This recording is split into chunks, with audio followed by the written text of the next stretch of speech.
आज हम लोग ब्रह्मांड के बारे में समझेंगे कि ब्रह्मांड क्या होता है। ब्रह्मांड का विस्तृत अध्ययन करेंगे कि ब्रह्मांड की उत्पत्ति कैसे हुई। लेकिन आज हम सभी ब्रह्मांड को जान सके हैं, उसका सबसे बड़ा श्रेय विज्ञान को जाता है। अगर विज्ञान नहीं रहता तो हम लोग ब्रह्मांड को नहीं जान पाते। इसलिए आज हमने ब्रह्मांड की जितनी घटनाएं या जितनी भी जानकारियां इकट्ठा की हैं, वास्तविक रूप में वह विज्ञान ही है जो हमें सही तथ्य को दिखाया है। इसलिए विज्ञान के बारे में जानना अति आवश्यक है कि विज्ञान क्या होता है। तो दोस्तों, विज्ञान के बारे में हम सभी जानते हैं, आप भी जानते हैं, हम भी जानते हैं कि विज्ञान क्या होता है।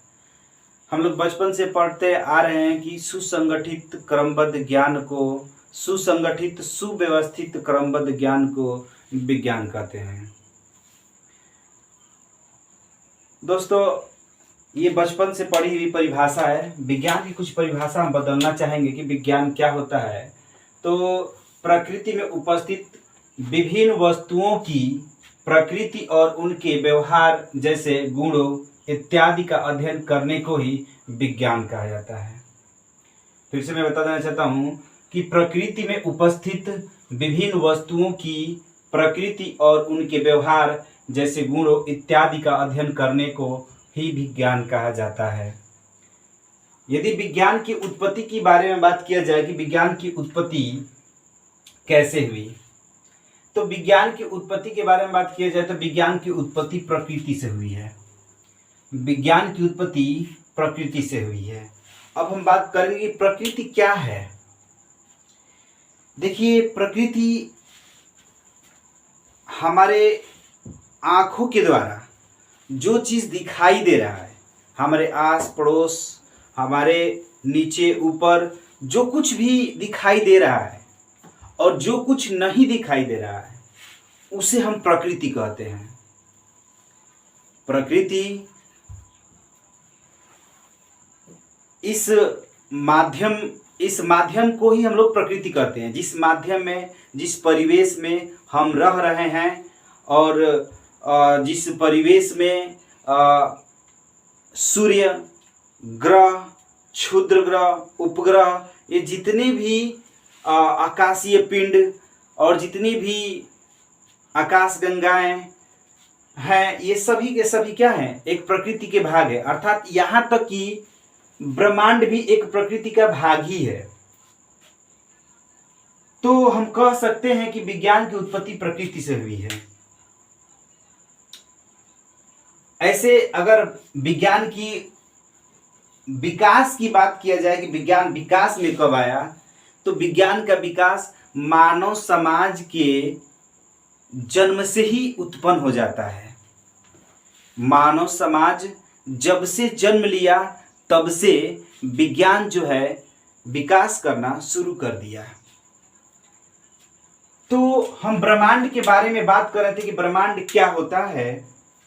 हमें ब्रह्मांड के बारे में ही जानना था। तो मैं बता दूं कि ब्रह्मांड जो है दो चीजों से मिलकर बना है, पदार्थ और ऊर्जा। ब्रह्मांड दो चीजों से मिलकर बना है, पदार्थ और ऊर्जा। पदार्थ के बारे में हम सभी विद्यार्थी जानते हैं कि पदार्थ क्या होता है। बचपन से पढ़ते आ रहे हैं कि पदार्थ क्या होता है। पदार्थ वह होता है जो स्थान घेरता है, जिसमें द्रव्यमान होता है, जिसमें गुरुत्वाकर्षण होता है, जिसमें जड़त्व होता है, तथा जिसको हम अपनी ज्ञानेंद्रियों द्वारा अनुभव कर सकते हैं, उसे पदार्थ कहते हैं। मैं फिर से बता देना चाहता हूं कि पदार्थ क्या होता है। पदार्थ वह होता है जो स्थान घेरता है, जिसमें द्रव्यमान होता है, जिसमें जड़त्व होता है, जिसमें गुरुत्वाकर्षण होता है, तथा जिसको हम अपनी ज्ञानेंद्रियों द्वारा अनुभव कर सकते हैं, उसे पदार्थ कहते हैं। पदार्थ पदार्थ के आधुनिक वर्गीकरण के अनुसार से पदार्थ का जो स्वरूप होता है वह 5 प्रकार का होता है। पदार्थ का जो स्वरूप होता है वह 5 प्रकार के होता है। कितने प्रकार का होता है? 5 प्रकार का होता है। ठोस, द्रव, gas, plasma, Bose Einstein condensate, जिसको हम लोग शॉर्ट में बीईसी कहते हैं। पदार्थ के 5 भाग होते हैं, ठोस, द्रव, गैस, प्लाज्मा, बीईसी, जिसे बोस आइंस्टाइन कंडेंसेट कहते हैं। ठोस, द्रव, gas, plasma, Bose Einstein condensate के बारे में हम लोग बाद में समझेंगे कि ये सब क्या होता है। हम लोग बाद में इसके बारे में पढ़ेंगे। अब मैं बता दूं कि ऊर्जा क्या होती है। ऊर्जा का भी हम लोग डिफिनीशन जो है पढ़ते आ रहे हैं कि ऊर्जा होता है कार्य करने की क्षमता को ऊर्जा कहते हैं। कार्य करने की क्षमता को क्या कहते हैं? ऊर्जा कहते हैं। लेकिन ये ऊर्जा जो है ब्रह्मांड में विद्यमान होता है। ये ऊर्जा ब्रह्मांड में ऑलरेडी है। ये ब्रह्मांड में ऊर्जा आती कहां से है? तो ब्रह्मांड में ऊर्जा आने का कारण है द्रव्यमान, कहा जाए तो मैटर, पदार्थ और ऊर्जा दोनों एक सिक्के के पहलू हैं। अगर पदार्थ नहीं होता तो ऊर्जा नहीं होता, और ऊर्जा नहीं होता तो पदार्थ नहीं होता। ये दोनों एक सिक्के के पहलू हैं। तो इस पर हम लोग अंदर जाने की जरूरत नहीं है, क्योंकि हमें ब्रह्मांड के बारे में समझना है। और छोटे से शब्दों में बता देता हूं कि ब्रह्मांड में ऊर्जा अगर निहित है तो सिर्फ और सिर्फ पदार्थ के वजह से। पदार्थ और ऊर्जा दोनों ही एक सिक्के के 2 पहलू होते हैं। तो हम लोगों ने समझ लिया कि पदार्थ जो होता है 5 प्रकार का होता है। हम लोग ऊर्जा को समझ लिए कि ऊर्जा का परिभाषा क्या होता है। कार्य करने की क्षमता को हम लोग ऊर्जा कहते हैं। कार्य करने की क्षमता को हम ऊर्जा कहते हैं। ब्रह्मांड में कभी ये ऊर्जा नष्ट नहीं होता है। ब्रह्मांड में कभी ये ऊर्जा नष्ट नहीं होता है। इसके सिर्फ ऊर्जा के रूप परिवर्तन होते हैं, लेकिन ये खत्म नहीं होता है। उसी तरह पदार्थ भी है, पदार्थ भी कभी खत्म नहीं होता है, बशर्ते पदार्थ के रूप चेंज होते रहते हैं। द्रव्यमान संरक्षण के नियमानुसार कभी पदार्थ खत्म नहीं होता है। अगर किसी लकड़ी को जलाया जाएगा तो वह राख में बदलेगा, ऊर्जा में बदलेगा, तथा कार्बन डाइऑक्साइड बदल जाएगा, लेकिन वो कभी खत्म नहीं होता है। वह उसका चेंज होता है, माध्यम उसका रूप चेंज होता है, आकार चेंज होता है, लेकिन वो कभी खत्म नहीं होता है। ऊर्जा की बात की जाए तो इस ब्रह्मांड में ऊर्जा संचित है, लेकिन किस रूप में संचित है? तो 2 रूपों में, लाइट एनर्जी और डार्क एनर्जी। लाइट एनर्जी क्या होती है? लाइट एनर्जी क्या होती है? लाइट एनर्जी एक ऐसी एनर्जी है, लाइट एनर्जी एक ऐसी एनर्जी है जिसमें ऊर्जा के साथ साथ प्रकाश भी विद्यमान रहता है। ऊर्जा के साथ साथ प्रकाश भी क्या होता है? विद्यमान रहता है। उसे लाइट एनर्जी कहते हैं। डार्क एनर्जी उसे कहा जाता है जिसमें ऊर्जा तो निश्चित होता है, परंतु प्रकाश निश्चित नहीं होता है। निश्चित होने की बात छोड़िए, प्रकाश उसमें होता ही नहीं है। डार्क एनर्जी एक ऐसा एनर्जी है जिसमें ऊर्जा तो होता है परंतु प्रकाश नहीं होता है, उसे हम डार्क एनर्जी कहते हैं। यानी हमारे ब्रह्मांड में, अगर हम अपने ब्रह्मांड की बात किया जाए तो हमारे ब्रह्मांड में मैक्सिमम रूप से डार्क है, बहुत ही कम लाइट एनर्जी है, लेकिन सबसे अधिक मात्रा में क्या है? तो डार्क एनर्जी है। इस डार्क एनर्जी पर अभी भी रिसर्च चल रहा है, अभी भी रिसर्च चल रहा है। यानी 100% में यदि हम बात करें तो सिर्फ और सिर्फ 4% के हिस्से को हम लोग जान पाए हैं, और 96% हिस्से को अभी जानना बाकी है। अभी जितना जाने हैं सिर्फ 4% में जाने हैं। इस ऊर्जा की यदि ऊर्जा की बात किया जाए तो लाइट एनर्जी जो है वो 4% है, लाइट एनर्जी है वो 4% है, और डार्क एनर्जी है वो 96% है। तो इस लाइट एनर्जी में सिर्फ हम 4% को समझ पाए वैज्ञानिक, लेकिन 96% पर अभी रिसर्च चल रहा है। मतलब अभी इसी में हम लोग हैं, अभी इसमें नहीं है। हम बात करते हैं ब्रह्मांड की परिभाषा की। अब आते हैं ब्रह्मांड की परिभाषा क्या होता है। तो सूक्ष्मतम अणुओं से लेकर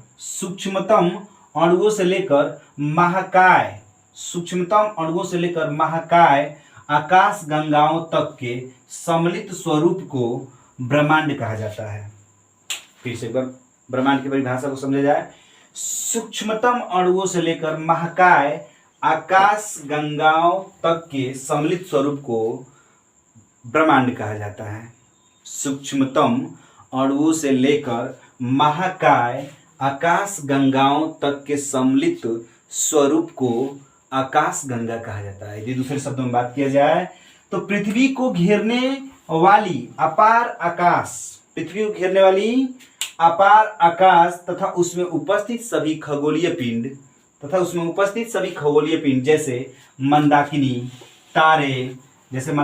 तारे, ग्रह, उपग्रह आदि एवं संपूर्ण ऊर्जा को समग्र रूप से ब्रह्मांड कहते हैं। फिर से ब्रह्मांड के दूसरे शब्दों में यदि परिभाषा से देखना चाहें तो पृथ्वी को घेरने वाली अपार आकाश तथा उसमें उपस्थित सभी खगोलीय पिंड जैसे मंदाकिनी, तारे, ग्रह, उपग्रह आदि एवं संपूर्ण ऊर्जा को समग्र रूप से ब्रह्मांड कहते हैं। ब्रह्मांड इतना विशाल है कि हम कल्पना नहीं कर सकते हैं कि इसकी आकार, विशालता, इसमें तारों की संख्या, अपार दूरी तथा द्रव्यमान का अनुमान लगाना कठिन है।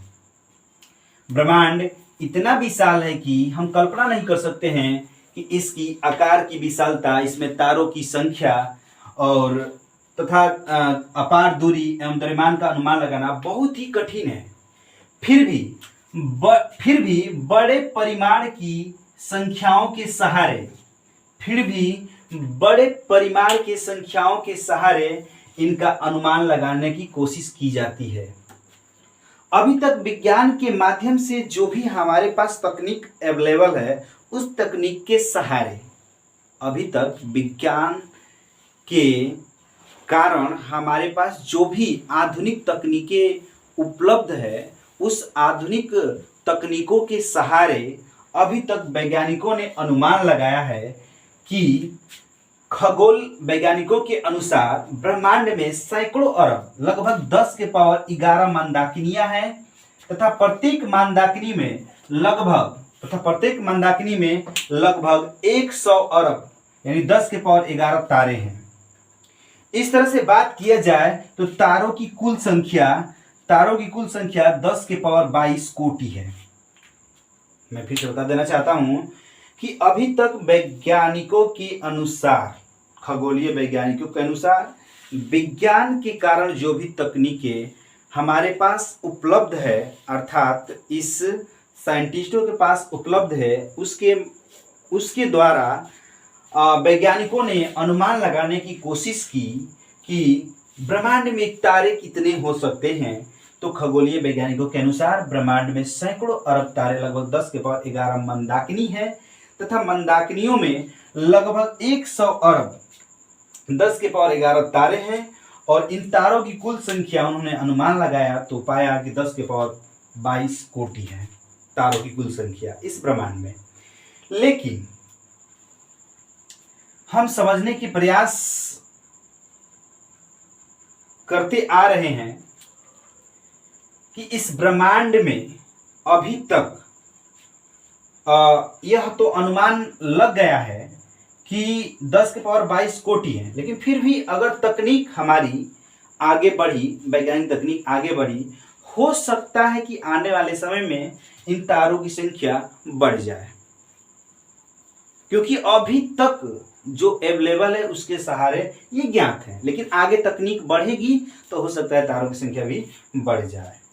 यदि ब्रह्मांड की उत्पत्ति के संबंध में यदि हम सिद्धांत बताना चाहें तो सबसे मोस्ट इंपोर्टेंट सिद्धांत है महाविस्फोट का सिद्धांत, जिसे हम अंग्रेजी में बिग बैंग थ्योरी कहते हैं। महाविस्फोट का सिद्धांत जिसे हम अंग्रेजी में क्या कहते हैं, बिग बैंग थ्योरी कहते हैं, जिसको सबसे पहले जॉर्ज लेमेथियर ने दिया था।